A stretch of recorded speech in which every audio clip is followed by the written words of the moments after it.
Good morning, children. Hope you all are fine.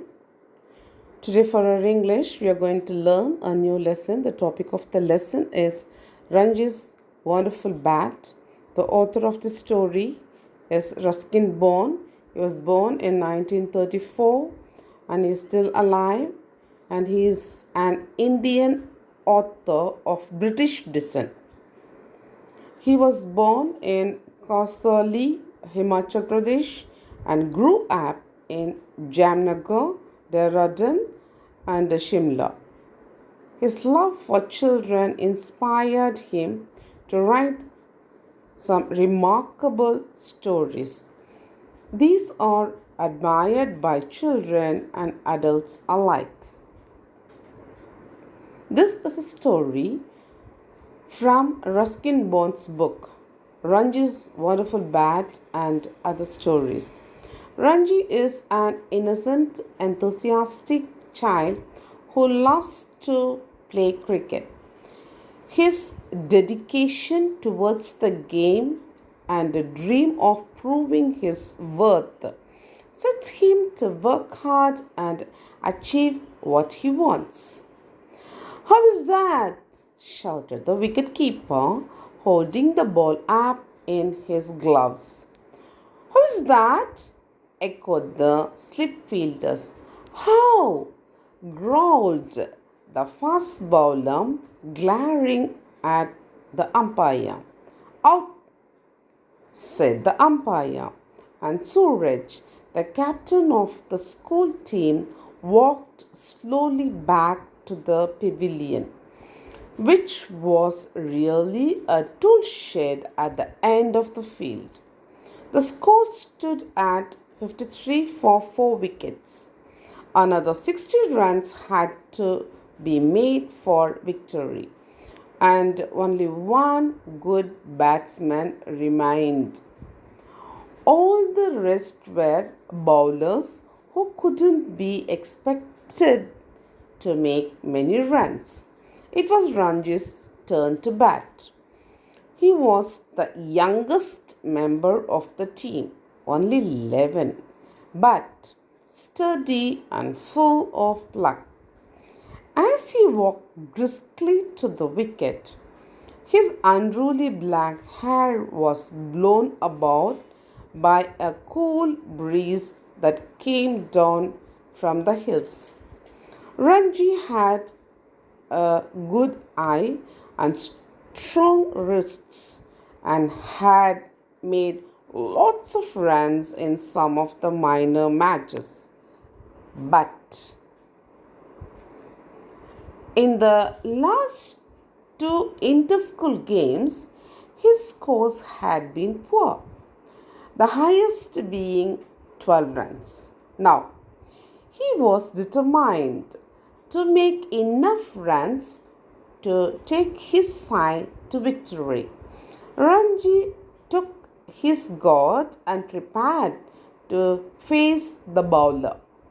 The fielders moved closer in anticipation of another catch.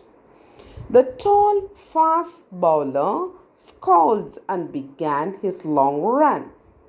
His arm whirled and the hard, shiny red ball came hurling towards Ranji.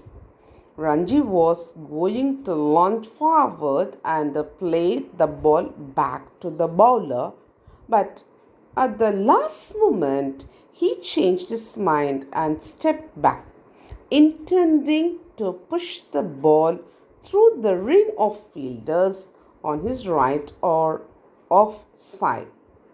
The ball swung in the air, shot off the grass, and came through sharply to strike Ranji on his pads. How's that? Screamed the bowler, hopping about like a kangaroo. How? Shouted the wicket-keeper. How? Asked all the fielders. The umpire slowly raised a finger. Out, he said, and it was Ranji's turn to walk back to the tool shed. The match was won by the visiting team. Never mind, said Suraj, patting Ranji on the back. You will do better next time. You're out of form just now, that's all. But their cricket coach was sterner. You will have to make more runs in the next game, he warned Ranji, or you will lose your players in the side. Avoiding the other players, Ranji walked slowly homewards, his head down, his hands in his pockets. He was very upset. He had been trying so hard and practicing regularly, but when an important game came along, he failed to make a big score. It seemed that there was nothing he could do about it. But he loved playing cricket and he couldn't bear the thought of being out of the school team. On his way home, he had to pass the clock tower. He often stopped at Mr. Kumar's sports shop to chat with the owner or look at all the things on the shelves: footballs, cricket balls, badminton rackets, hockey sticks, balls of various shapes and sizes. It was a wonderland where Ranji usually liked to linger. But this was one day when he didn't feel like stopping. He looked the other way and was about to cross the road when Mr. Kumar's voice stopped him. Hello, Ranji? Off in your hurry today? And why are you looking so sad? So Ranji had to stop and say namaste. He couldn't ignore Mr. Kumar, who had been so kind and helpful, always giving him advice on how to play different kinds of bowling. Mr. Kumar had been a state player once and had scored a century in a match against Tanzania. Now, he was too old for first class cricket, but he liked encouraging young players and he thought Ranji would make a good cricketer. What's the trouble? He asked as Ranji stepped into the shop. Lost the game today. Ranji felt better as soon as he was inside the shop. Mr. Kumar was so friendly. Even the sports goods seemed friendly. The bats and balls and shuttlecocks all seemed to want to be helpful. We lost the match, said Ranji. Never mind, said Mr. Kumar. Where would we be without losers? There wouldn't be any games without them. No cricket or football or hockey or tennis. No carom no or marbles. No sports shop for me. Anyway, how many runs did you make? None. I made a big round egg. Mr. Kumar rested his hand on Ranji's shoulder. Never mind. All good players have a bad day now and then. But I haven't made a good score in my last 3 matches, said Ranji. I'll be dropped from the team if I don't do something in the next game. Well, we can't let that happen, mused Mr. Kumar. Something will have to be done about it. I'm just unlucky, said Ranji. Maybe. But in that case, it's time your luck changed. It's too late now, said Ranji. Nonsense. It's never too late. Now, you just come with me to the back of my shop and I will see if I can do something about your luck. Puzzled, Ranji followed Mr. Kumar through the curtained partition at the back of the shop. He found himself in a badly lit room. That means it was dark, not very bright, stacked to the ceiling with all kinds of old and second-hand sporting goods. Torn football bladders, broken bats, rackets without strings, broken darts, and tattered badminton nets. Mr. Kumar began examining a number of old cricket bats, and after a few minutes he said, "Ah," and picked up one of the bats. He held it out to Ranji. "This is it," he said. "This is the luckiest of all my old bats. This is the bat I made a century with." And he gave it a twirl and started hitting an imaginary ball to all corners of the room. "Of course, it's an old bat, but said Mr. Kumar, pausing in his stroke making to recover his breath.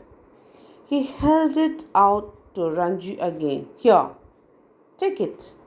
I'll lend it to you for the rest of the cricket season.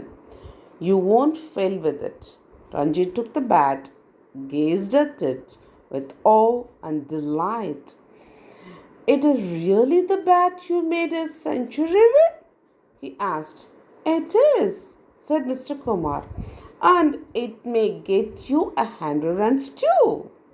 Ranji spent a nervous week waiting for Saturday's match. His school team would be playing a strong side from another town. That means the opposition team is very strong. There was a lot of classwork that week, so Ranji did not get much time to practice with the other boys. As he had no brothers or sisters, he asked Koki, the girl next door, to bowl to him in the garden. Koki bowled quite well, but Ranji liked to hit the ball hard just to get used to the bat, he told her, and she soon got tired of chasing the ball all over the garden. At last, Saturday arrived, bright and sunny and just right for cricket. Suraj won the toss for the school and decided to bat first. The opening batsman scored 30 runs without being separated. The visiting fast bowlers couldn't do much. The spin bowlers came on, and immediately there was a change in the game. 2 wickets fell in 1 over, and the score was 33 for 2. Suraj made a few quick runs. Then he too got out to one of the spinners, caught behind the wicket. The next batsman was clean bowled, that is 46 for 4, and it was Ranji's turn to bat. He walked slowly to the wicket. The fielders crowded round him. He took guard and prepared for the first ball. The bowler took a short run, and then the ball was twirling towards Ranji, looking as though it would spin away from his bat as he leaned forward into his stroke. And then a thrill ran through Ranji's arm as he felt the ball meet the springy willow of the bat. Crack! The ball hit firmly with the middle of Ranji's bat, struck past the helpless bowler and sped towards the boundary. 4 runs! The bowler was annoyed with the result that his next ball was a loose full toss. Ranji swung it to the onside boundary for another 4, and that was only the beginning. Now Ranji began to play all the strokes he knew: late cuts, square cuts, straight drives, on drives, and off drives.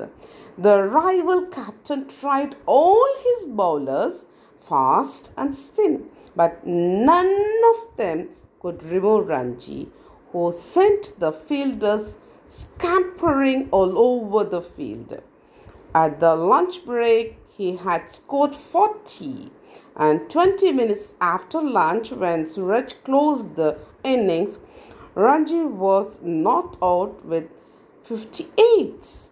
The rival team was bowled out for a poor score, and Ranji's school won the match. On his way home, Ranji stopped at Mr. Kumar's shop to give him the good news. "We won," he said, "and I made 58, my highest score so far. It really is a lucky bat." "I told you so," said Mr. Kumar, giving Ranji a warm handshake. There will be bigger scores yet." Ranji went home in high spirits. He was so pleased that he stopped at the Jauna's sweet shop and bought 2 laddus for Koki. She liked cricket, but she liked laddus even more. Mr. Kumar was right. Ranji's performance that day was only the beginning of Ranji's success with the bat. In the next game, he scored 40, but then he grew careless and allowed himself to be stumped by the wicketkeeper. The game that followed was a 2-day match, and Ranji was now batting at number 3 and made 45 runs. He hit several boundaries before being caught. In the second innings, when the school team needed only 60 runs for victory, Ranji was batting on 25 when the winning runs were hits. Everyone was pleased with him, his coach, his captain, Suraj, and Mr. Kumar. But the lucky bet remained a secret between Ranji and Mr. Kumar. One evening, during an informal game on the Maidan, Ranji's friend Beam slipped while running after the ball and cut his hand on a sharp stone. Ranji took him to a doctor near the clock tower, where the wound was washed and bandaged. As it was getting late, he decided to go straight home. Usually he walked, but that evening Ranji caught a bus near the clock tower. When he got home, his mother brought him a cup of tea, and while he was drinking it, Koki walked in. The first thing she said was, "Ranji, where is your bat?" "Oh, I must have left it on the Maidan when Beam got hurt," said Ranji, starting up and spilling his tea. "I would better go and get it now, or it will disappear." "You can fetch it tomorrow," said his mother. "It's getting dark." "I'll take a torch," said Ranji. He was worried about the bat. Without it, his luck might desert him.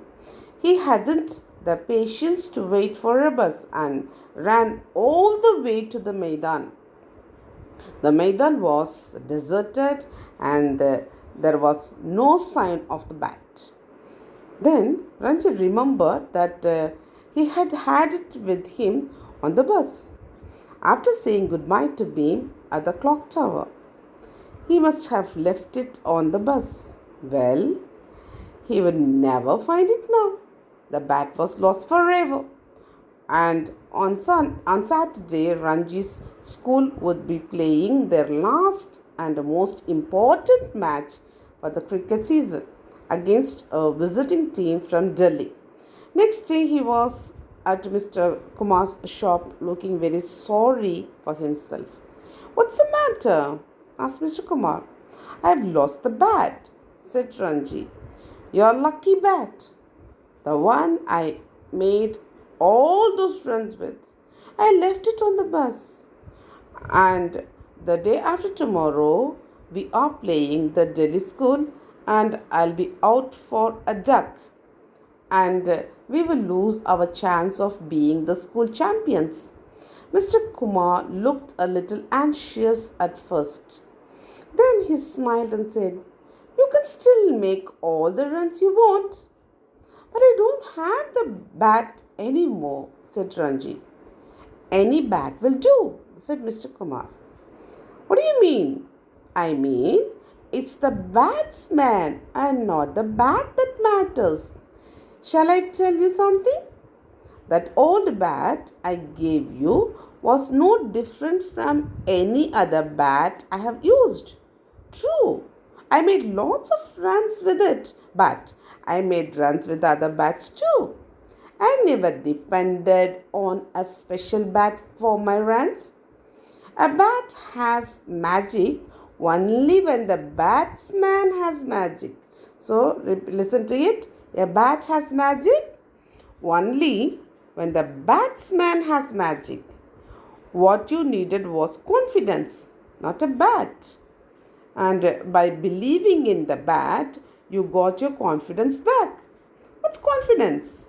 Asked Ranji. It was a new word for him. Confidence, said Mr. Kumar slowly. Confidence is knowing you are good. What is confidence? Knowing you are good. And I can be good without a bat? Of course. You have always been good. You are good now. You will be good the day after tomorrow. Remember that. If you remember, you will make the runs. On Saturday, Ranji walked to the wicket with a bat borrowed from Beam. The school team had lost its first wicket with only 2 runs on the board. Ranji went in at this stage. The Delhi school's opening bowler was sending down some really fast ones. Ranji faced him confidently. The first ball was very fast, but it wasn't a good length. Quick on his feet, Ranji stepped back and pulled it hard to the on boundary. The ball soared over the heads of the fielders and landed with a crash in a crate of cold drink bottles. A six! Everyone stood up and cheered. It was the start of Ranji's wonderful innings. The match ended in a draw, but Ranji's 75 was the talk of the school. On his way home, he bought a dozen laddus, 2 for Koki and 10 for Mr. Kumar. So, read this lesson, the new words and the meanings. Learn the new words and meanings, write one time, and we will do the book exercise later. Have a good day, children. Bye.